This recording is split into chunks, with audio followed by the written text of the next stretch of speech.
გაფრთხილებების შემდეგ სანქციების ანონსი ასე კითხულობს ოპოზიცია დიდი ბრიტანეთის ევროპის საქმეთა მინისტრის წერილს, რომელიც მან თემთა პალატის წევრს გაუგზავნა. რეჟიმის კრიტიკოსები ამბობენ, რომ ლონდონისთვის ივანიშვილის გუნდის მოქმედებები ცალსახად რეპრესიულია, პასუხი კი შესაბამისად გარდაუვალი.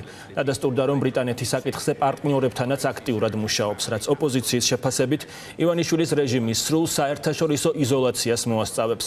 მინისტრი პირდაპირ მიანიშნებს, რომ ძალადობასა და რეპრესიებზე პასუხის მგებელ პირებს ლონდონი შავ სიაში ადგილს უკვე უმზადებს. ოცნების პასუხი კი ისევ თავდასხმაა, პოლიტიკური შეფასებებით ნატალი ჯახუტაშვილი უერთდება ფორმულას პირდაპირ ეთერს.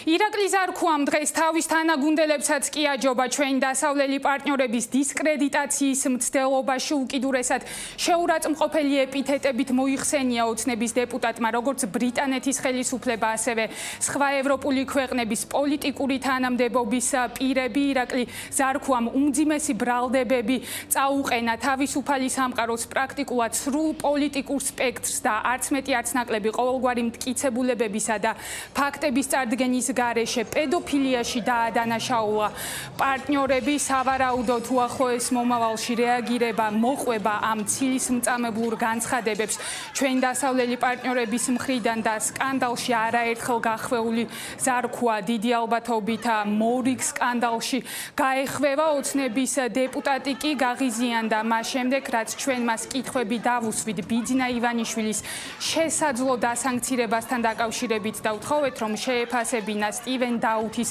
უმწვავესი გზავნილები ქართული ოცნების რეპრესიულ პოლიტიკაზე. რაც შეეხება ქართული ოცნების გუნდის სხვა წარმომადგენლების პოზიციებს, ისინი აცხადებენ, რომ არანაირი მნიშვნელობა არ აქვს კიდევ მორიგჯერ დასანქცირდება თუ არა ოლიგარქი, ვინაიდან მათი განცხადებით თავად ბიძინა ივანიშვილი საკუთარ თავს დე-ფაქტო სანქცირებულად მიიჩნევს.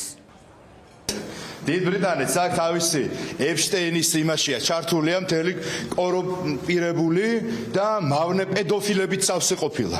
პედოფილებით სავსეა მთელი, ესე იგი, ევრობიუროკრატია. ამაზე ერთი კომენტარი არ გაგიკეთებიათ. და მოდი დიდი ბრიტანეთის მთავრობაზე პარლამენტიდან დასვა შეკითხვა ბიძინა ივანიშვილის ელჩი პედოფილიაში არიან ხილებულნი და გადადგა ერთი, მეორე, მესამე. და ეხლა მოდიხარ და დიდი ბრიტანეთის სტივენ დაუთის განცხადებაზე გეკითხებით, რომელიც ევროპის საკითხებში არის ბრიტანეთის მინისტრი და საუბრობს ივანიშვილის სანქცირებაზე. ვის ადარ არის? ადამიანის უფლებების დარღვევის გამო. ყველა თანამდებობებზე იყვნენ და აუხსნე რომ პედოფილებთან მეგობრობდნენ.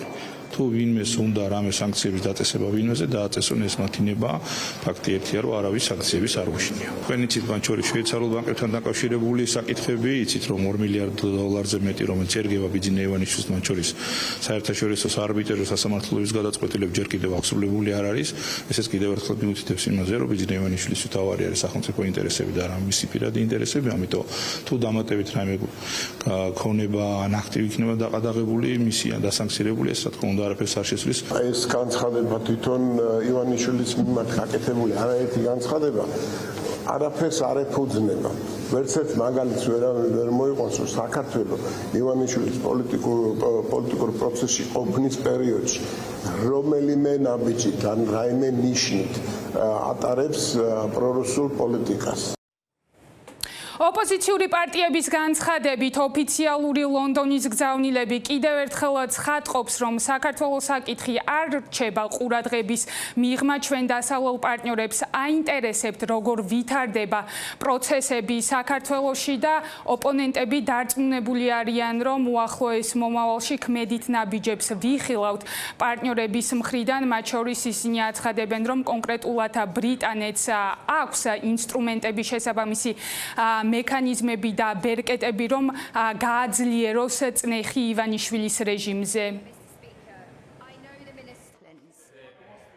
პასუხი, რომელიც გუშინ გაიგზავნა, ადასტურებს იმას, რომ ინტერესი ევროპის მინისტრის, ისევე როგორც საგარეო საქმეთა სამინისტროს მხრიდან საქართველოსთან დაკავშირებით არსებობს, რომ ისინი დეტალურად აკვირდებიან საქართველოში მიმდინარე ავტორიტარულ პროცესს.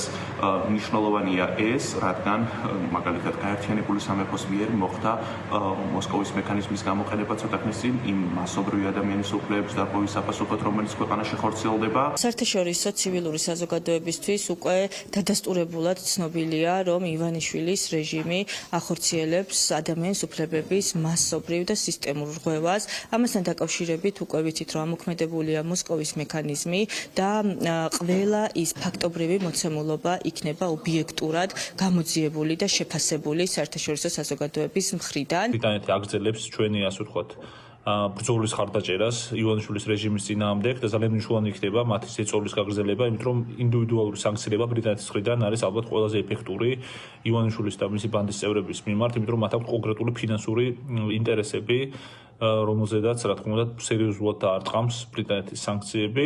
საქართველოს მოკავშირე ქვეყნები მკაფიოდ ხედავენ ქვეყანაში არსებულ მდგომარეობას, შეიძლება შეფასდეს როგორც ქართული ოცნების მხრიდან სახელმწიფოს სრული მიტაცება, სწორედ ამ ფონზე დიდი ბრიტანეთის სახელმწიფო მინისტრმა დაუთიმ გააკეთა განცხადება, რომ გაერთიანებული სამეფო ყურადღებით აკვირდება საქართველოში განვითარებულ პროცესებს.